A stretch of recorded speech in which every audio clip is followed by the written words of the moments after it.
We got day number 2. Yesterday we got started late. Got about 80 acres harvested right here. This is our home farm. It's just under 400 acres. So today we're gonna keep trying to wipe this out as much as we can. We're trying to seed some wheat. We got some fertilizer going down ahead of that right now.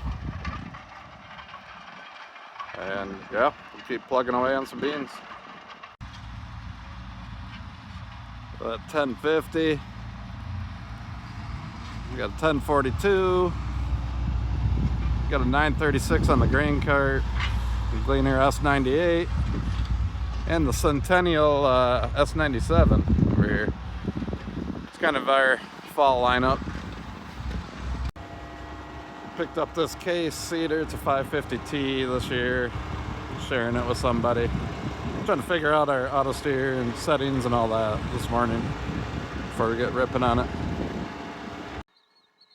Yeah, I'm just kind of getting started with the YouTube thing. So if you like these, subscribe and I'll start doing some other content. Perhaps some live streaming from the cab. Because I spend pretty much all day in the cab. I'm in the combine in the fall. I plant in the spring. We're a family farm here in West Michigan. We farm corn, soybeans, and wheat.